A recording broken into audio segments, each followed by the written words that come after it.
Well, hello, ladies and gentlemen. Welcome to the swarm of locusts.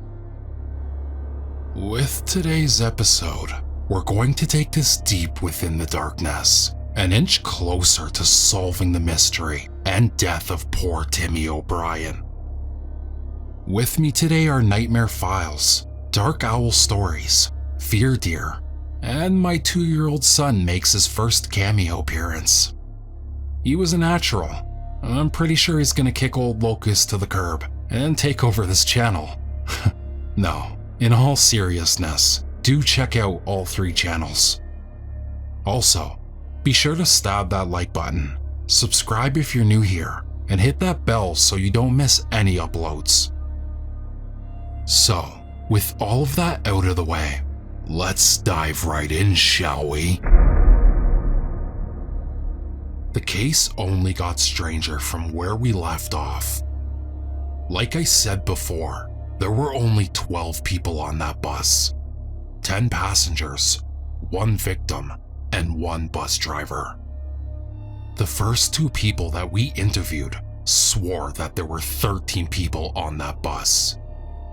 The missing passenger was described as an older man with spectacles, a 3-piece suit, a pocket watch, and a bowler hat. His most distinguishable feature appeared to be a wooden cane with a silver crow perched on top. There was absolutely no evidence of him existing. The following are 3 recorded interviews. I interviewed Mary Lynn, a stay-at-home mother of 2. For obvious reasons, we didn't separate the family. Instead, we allowed Mary Lynn to stay with her 2 children throughout the interview process. I really wish we hadn't. Kyle, her 2-year-old son, sat on her lap with his fingers in his mouth. Her daughter, Lily, was a newborn. She was placed on the table in her car seat, gurgling occasionally every now and then. I hoped that they were young enough to escape the confession that haunted me for years. Hi, sorry. I'm sorry to keep you 3 so long. I'm sure you have somewhere else to be. Oh, it's no bother, really. Her face was taunt and pale. She had heavy circles under her eyes, and I could almost feel the stress radiating off her stiff shoulders. Okay, where were you 3 headed? My mother's house. She promised to take the kids for a week so I could have some time off. Oh, that's pretty sweet of her to give you and your husband some time alone together. Oh, no. He's pretty busy, so he couldn't take any time off. He's a businessman, you know. I see.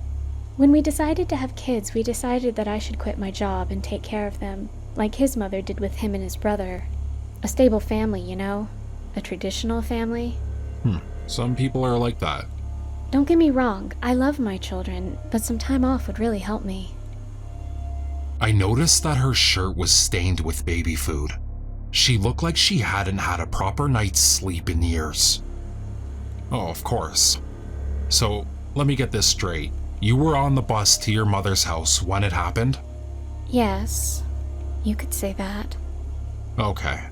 Do you mind telling me what happened on that bus from the beginning? Buddha, say hi. I froze. Sorry about that. My son Kyle is just learning to talk. She was flustered now, bouncing her son up and down on her leg. Her eyes were beginning to water. Hi. What birdie? Birdie on a stick. My blood ran cold. I turned back to the mother.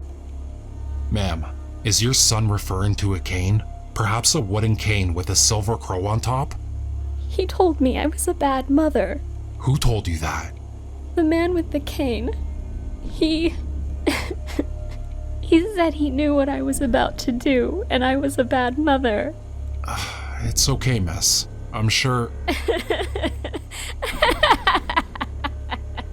He's right, you know. I'm awful. I fucking hate being a mother. She was laughing so hard that the tears never stopped dripping down her face. I'm not sure what dim-witted idiot ever came up with the half-cocked idea that motherhood is some sacred art. It's shit. It's a piece of shit. Literally. Do you know how much shit I deal with on a daily basis? All they do is eat and shit, eat and shit, and eat shit. Ha! I even fed Lily her own shit yesterday, and do you know what she did? That disgusting piece of crap actually ate it. She ate her own crap. Mary's laughing turned back into sobbing. I was horrified. I never wanted to be a mother, but Paul wanted me to be, and I loved him so. So you became a mother? I became a mother, and I've regretted it ever since. The room felt heavier now that she admitted it. So, let me get this straight. You said the man with the cane knew what you were about to do and called you a bad mother for it? What did you mean by that? I wasn't going to come back for them. I was going to leave them with my mother and never come back. Not to Paul, not to anyone.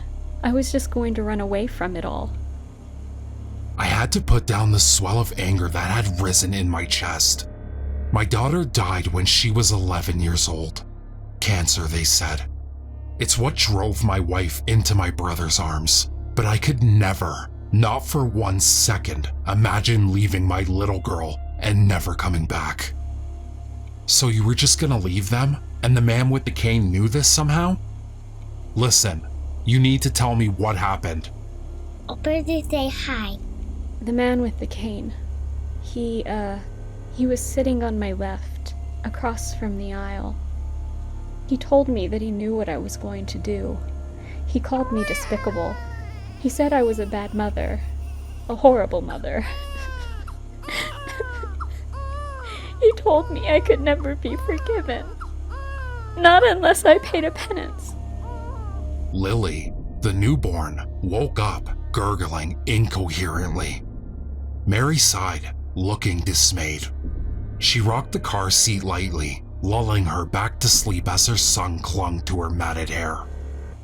What did you say back? The man with the cane told me that if I killed the boy, then he would take my children off my hands. No one would ever know, not even my mother. He said he would take care of them, make sure they grew up like him, make sure they were happy. Did the man with the cane tell you to kill this boy? He said if I killed him, I wouldn't be a mother anymore. Okay, how'd you do it? I beat him. I just let all of my anger, my frustration out on him. He cracked under my fingertips. His bones were so soft, like an infant, like Lily. Lily gurgled in her seat. Mary put her son down on the floor and picked Lily up, cradling her to her chest. Shh. Don't cry now. It will all be over soon. My next call was to child services. Mary's interview shook me more than I cared to admit at the time, but the investigation was only getting more confusing, and we had to press on with the interviews. The next interview was with Meg Stewart. She was a professional, attractive businesswoman in her early 40s. This interview was short. Okay, thank you for your time today, Miss Stewart. Do you mind telling me why you were traveling today? I was heading back to my office. I just had a client meeting and I was hoping to get back in time to finish my day's work. But it looks like that won't be the case here. No ma'am. We need to assess everyone on that bus. Well, whatever I can do to make the process quicker, fine by me. Oh, that's great to hear. Where were you sitting? I was at the front of the bus, near your alleged victim. He was sitting behind the driver, if I remember correctly. How many people were on that bus? It was 12 passengers, including myself and one driver. You have all the photos right there, except one. Describe this passenger. I don't have a photo. He was a professional man, real sleek. He had a bowler hat, a very, very nice suit, and he had a cane. A little old-fashioned, if you ask me, but I'm assuming he must have been a banker of some sort. Okay. Can you describe the victim? He's one of those lazy kids, probably a socialist.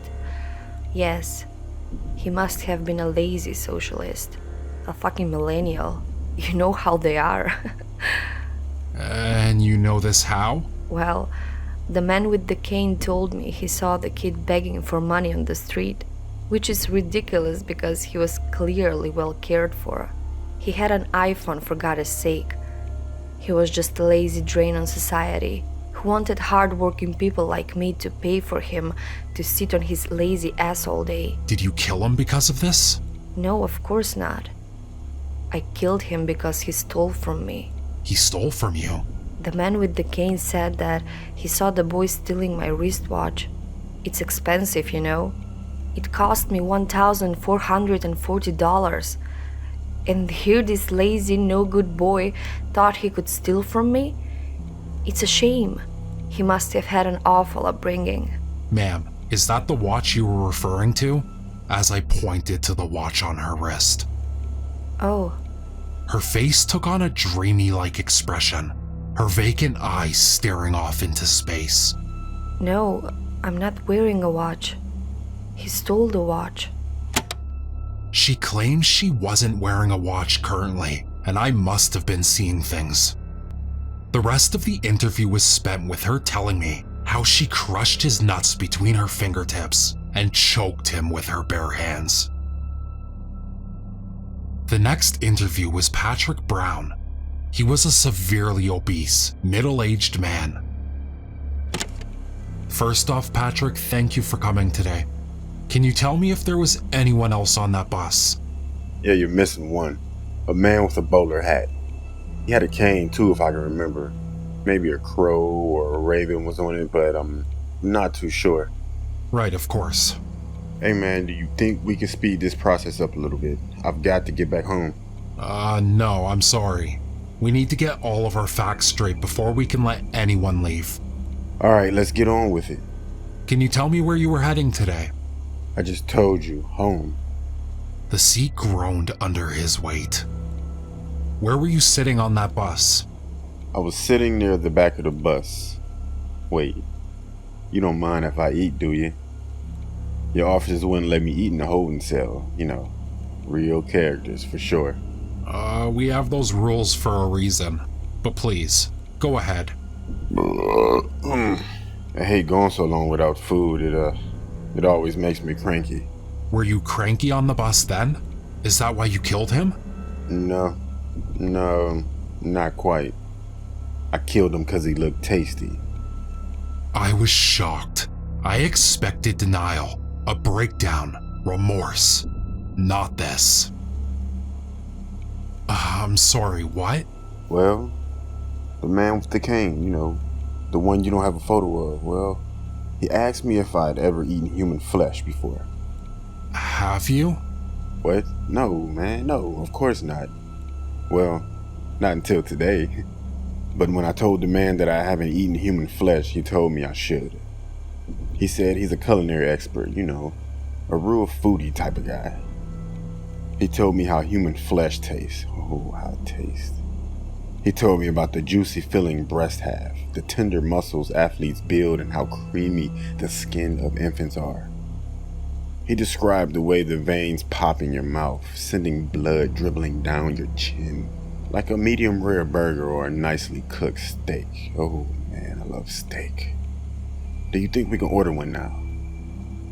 Patrick was looking off into the distance, his fingers still coated in grease from the chips he was consuming. I felt like throwing up. Patrick, what did you do? Well, the way the man with the cane was describing it, I just couldn't pass it up. You can't walk away from an opportunity like that, especially when you have a culinary master looking over your shoulder. So when the kid went up to go to the bathroom, I took what was mine. I ripped his stomach open and gutted him like a sea bass. Of course, I I wish I had some seasoning or a nice sauce to pair with his intestines, but I made do with what I had. You see, I always carry a little hot sauce on me in my pocket. He was a bit mild for my tasting, but I would still try it again. Definitely, hands down, I would try it again.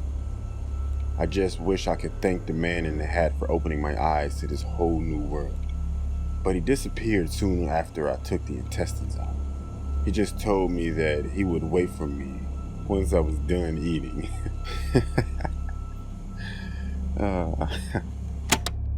I threw up in the wastebasket. When I checked back in with the coroner, he said that a few pieces of the boy's intestines had been bitten. Worse still, it appeared that hot sauce had been poured over his open stomach while he was alive. The kid must have died in agony. This is all I can handle for today. I urge you to think carefully about watching the next update. It won't be pretty. Subscribe, skin focus. We will like, get pictures. Hey, Bree. You shouldn't be saying that. Oh no. Well, people, have a good day. You're all amazing. Bye-bye.